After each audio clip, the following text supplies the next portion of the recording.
fine. I am Pastor Kev, welcoming you to our Sunday morning broadcast where today we are asking the question, are you too busy for Jesus? Hey, stay tuned, hit that subscribe button. We'll be right back with today's message.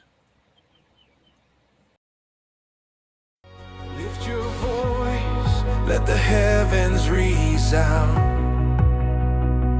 Truth is alive, let His glory abound.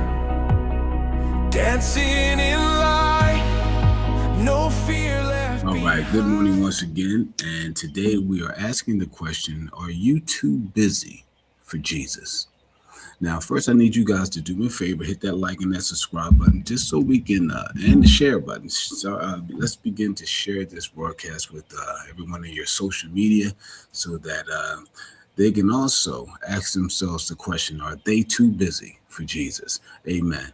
Today, we're going to be looking at Luke chapter 10, and we're going to be talking about the two sisters, Martha and Mary, and how distraction can actually pull you away from your intimacy with Jesus.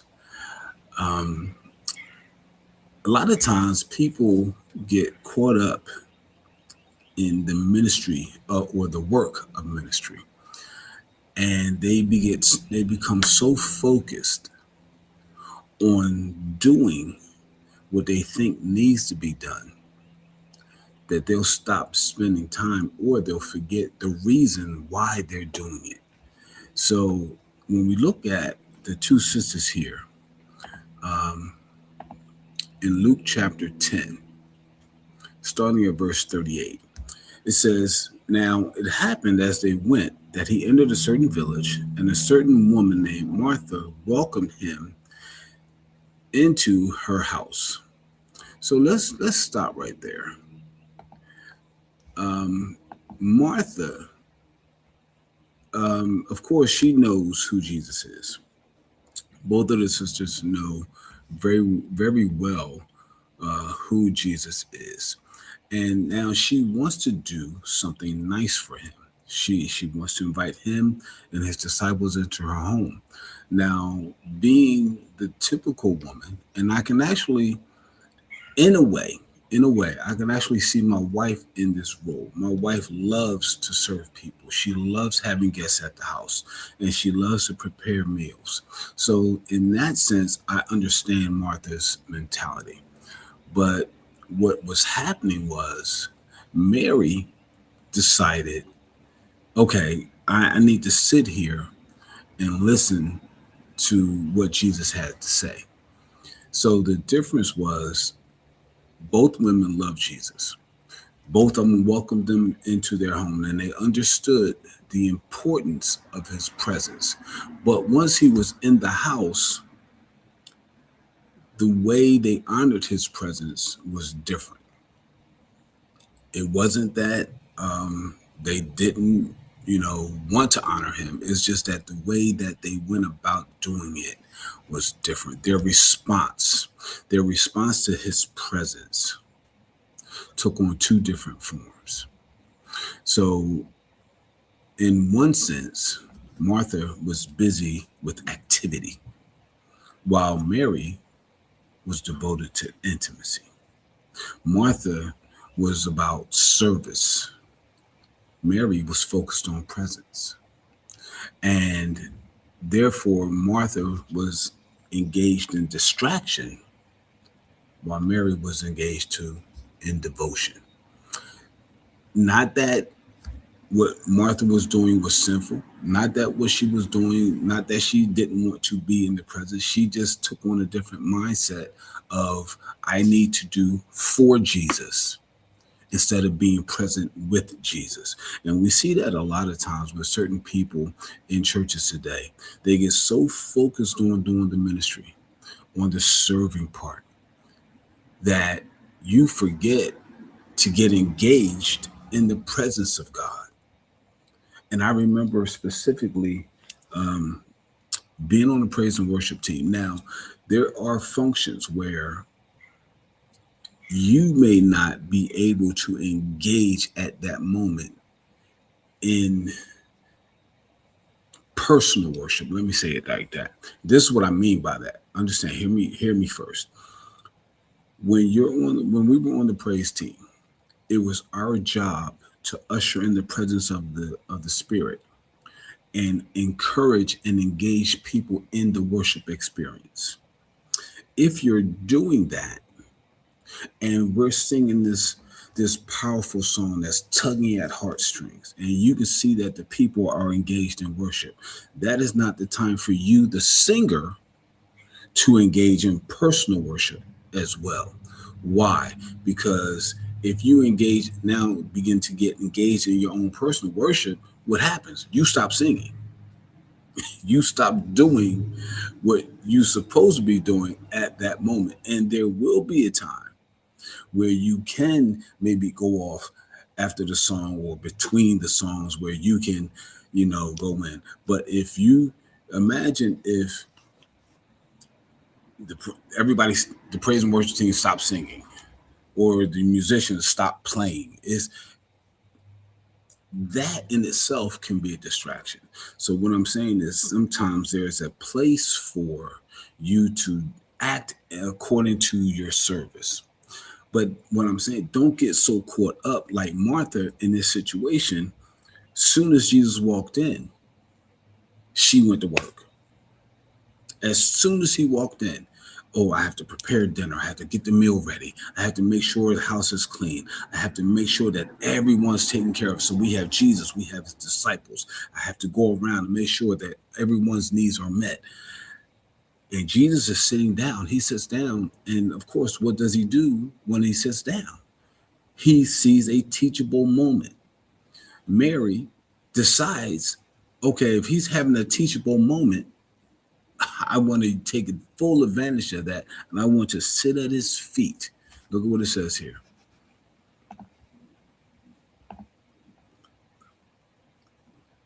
In verse 39, it says, and she had her sister, and she had a sister called Mary, who also sat at Jesus' feet and heard his words. So while Martha is going about taking care of everybody, making sure everyone's needs are met, Mary is taking advantage of the fact that this is a teachable moment, and he just may say something. Well, I know he's going to say something that's going to be relevant to me. Jesus has his way of doing that. Even some of you, when you watch these broadcasts, there's a way that God has a way of directing a certain message, a certain phrase, a certain sentence directly to you. That even though this broadcast is going out all over the internet, reaching people all over the world, there's something that is said that is specific just for you. Mary understood that. And now she wants to take this opportunity and she wants to sit at the feet of Jesus. She wants to sit there. She wants to hear what he has to say. And maybe one of the things that he says is going to make me a better person. One of the things that he says is going to encourage me. One of the things that he says is going to strengthen me. But I have to sit here. I have to be willing to hear what he has to say. So there was a different approach to being in his presence. And sometimes people think just because I'm here and I'm serving, I'm in the presence. No, you're distracted by your ministry. You have become too busy to really spend time with Jesus. You're going through the motions. Oh, I have to make sure I'm there. I have to make sure I set up. I have to make sure that everything's in order and everything's prepared. And now while church is going on, I have to make sure this person is okay and my team is doing all right, or my leader is doing okay. I have to make sure things in the background are happening and functioning. But there are times when you miss the presence of God. You miss being in his presence. Understand, church is not going to fall apart because at this moment, you enter into the presence of God. Everything is not going to shut down and cease. And especially if you're doing this, if this becomes your mindset, this becomes your routine, Sunday after Sunday, Wednesday, or whatever night you guys have Bible study on. whatever day it is, every time you show up in the place, you become busy with serving. And you have convinced yourself that the serving is being in the presence. When I can assure you that just because you're there present and serving doesn't mean that you're in the presence. Because you'll begin to develop an attitude toward your serving because you feel nobody's helping you. Look again, let's look here at Martha's response. Verse 40. But Martha was distracted with much serving, and she approached him and said, Lord, do you not care that my sister has left me to serve alone? Therefore, tell her to help me. See, she's not only becoming irritated and frustrated with what she has to do, she's now irritated and frustrated towards her sister. That is a trickle down effect to now she's almost irritated with Jesus. You need to tell her to come help me.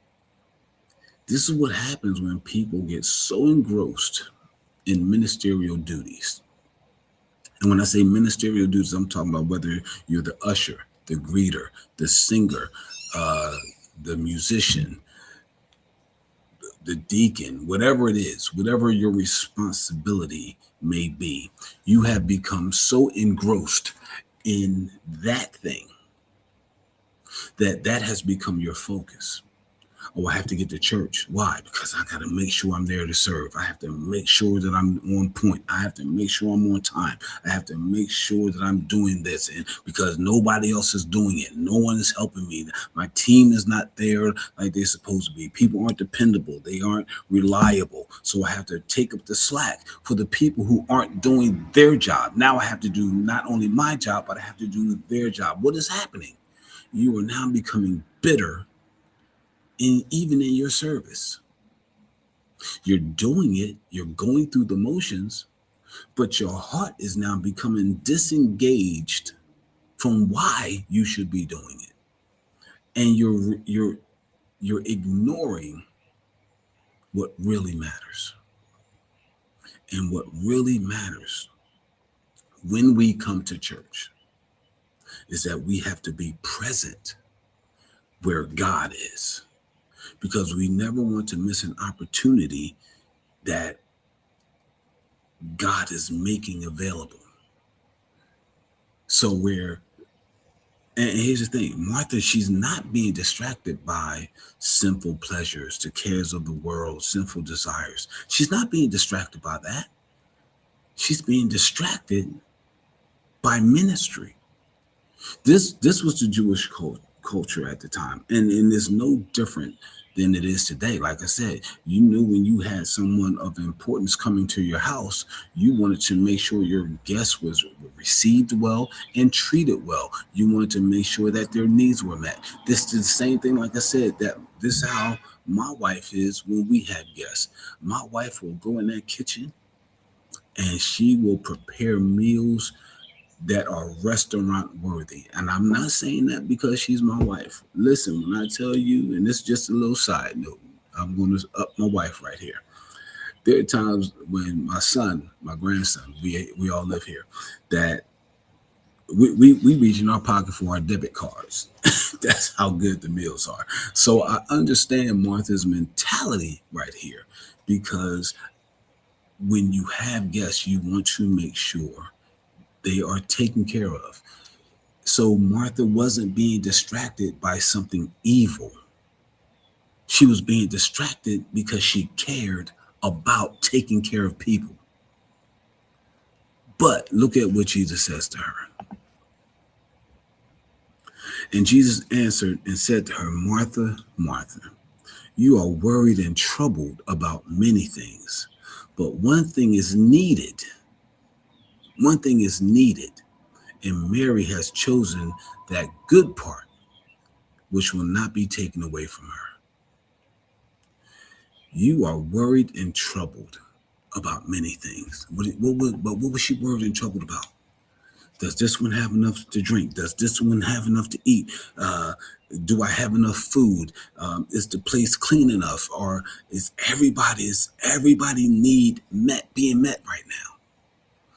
That's what she was worried about. And Jesus, I'm running around making sure everything is trying to be taken care of. And Mary is just sitting there. Tell her to get up and help me. Pastor, I come here every Sunday. I'm the one that has to set up. My team is not doing what they're supposed to do. Tell them to help me. You need to slow down, because in your distractedness, it will produce bitterness. It will then produce resentment and irritation, to where now I don't even want to go now, because if I know when I go, I'm going to be the only one and nobody's going to help me. You're missing out. Look at what Jesus said again. He said, but one thing is needed. You know what you're in need of? You're in need of an opportunity to sit back. If it's not done by the time service starts, then guess what? Service is not going to not start because it's not done. Service is still going to start. Let's just say, for example, the sound guy doesn't show up. Let's say he has a flat tire on the way to church. The backup was on vacation this Sunday. He's not going to be there. We have nobody to run sound. Do you think pastors are going to say, well, since we can't use the mics and we don't have sound equipment, church is canceled today? Pastor's not going to say that. Pastor's just going to start yelling and speaking as loud as he can, and church is going to go on. What is the point? Don't get so distracted in doing your job that you forget just to be in the presence. It's more important to be in the presence than making sure every T is crossed and every I is dotted. Because there's going to come a time for that. And Jesus understood that. So he's correcting Martha. He's not openly rebuking her. He's not openly chastising her. He's just appealing to her inner person. Yes, Martha, I know you're distracted. And I know you care about wanting to make sure everybody's needs are met. But right now, at this moment, what's important? What is the thing that is important? That's what your sister understands. And that's why she's sitting here at my feet. And what you need to do at this time, Martha, is come and sit at my feet. I'm encouraging you that's listening to this broadcast. Don't consume yourself with being so busy. Don't consume yourself with the idea that, oh, I have to do the work. Because if you focus on just doing the work,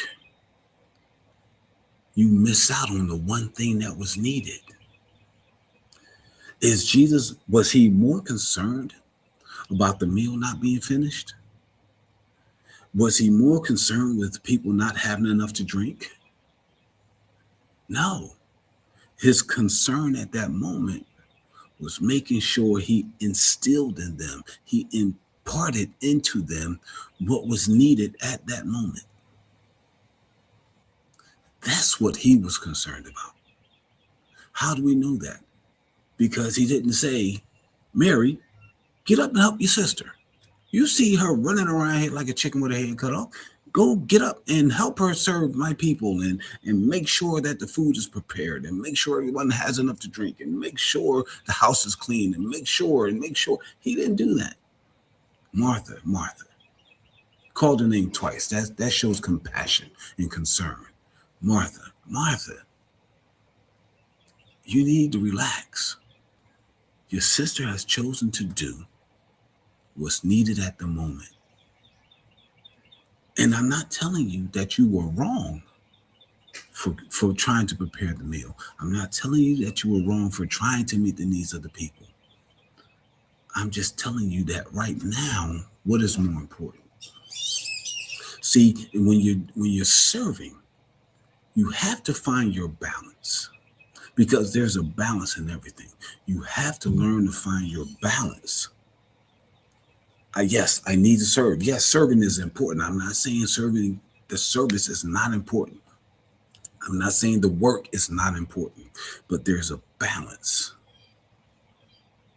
Here's another reason, another way you know people have become so distracted with just doing the work because they get so consumed in doing the work of the ministry and not being present that now you call on them, hey, so and so, can you pray this situation, or can you open us up in prayer? Father, Lord, they stumble all through it. Why? Because they haven't been practicing the presence. So if you're not practicing the presence when you're actually in church where the presence is taking place, even though we understand God is everywhere, he's in your house, he's in your bedroom, he's in your bathroom. Amen. We understand that. But if you're not practicing the presence even at home, then you're not going to practice the presence when you get to church.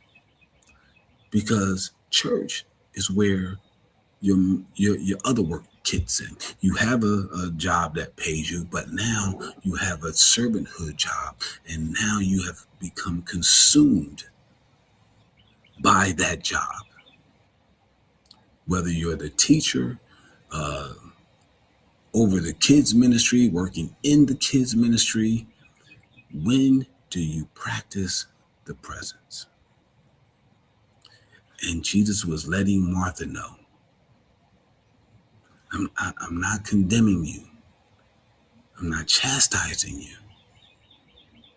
I'm just trying to get you to prioritize what you should be doing at this moment.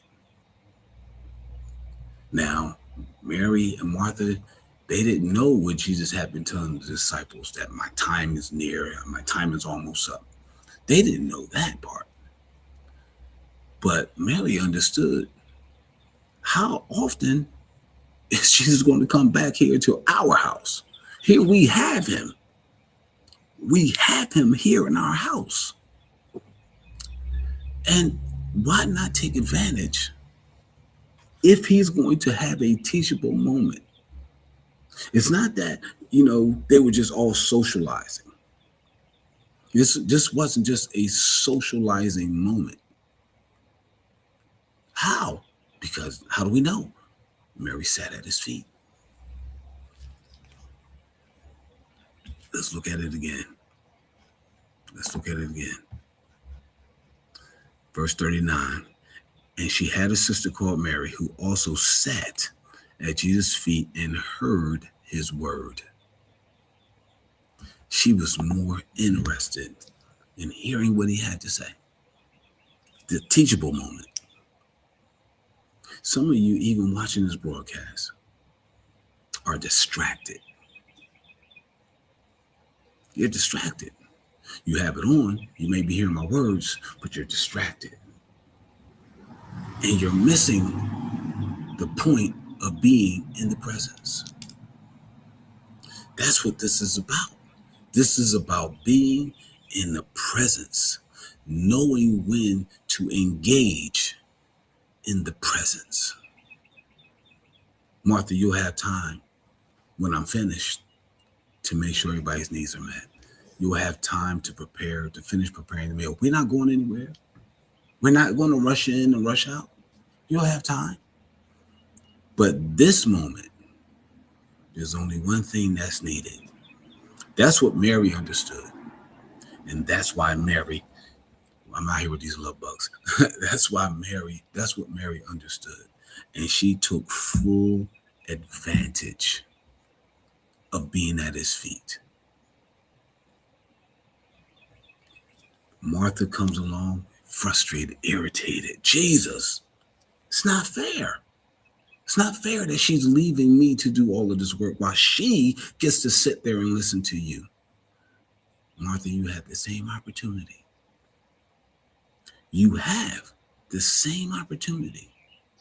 It's just what you're choosing to do at this moment is causing you to be distracted. Because that's what happens. We think a lot of times that, oh, Satan is causing us to, he's putting all this sin before us, and that's what's distracting us. No, sometimes it's what we're choosing to do that causes the distraction. It's not always the enemy. It's what we're choosing to do because we think that we're honoring God with our service. That's what we want to do. We want to honor God with our service. But don't let the honoring cause you to be distracted to where you forget to take the time to be present with Him. We have to learn to be present when He's present, because that's the important part. That's what He was looking for from Martha. One thing, both Martha and Mary loved Jesus. That's a given. We understand that. But the love was demonstrated two different ways. One wanted to be present. One wanted to be busy. Which one are you? In hearing this broadcast, which one are you? Are you the busy one?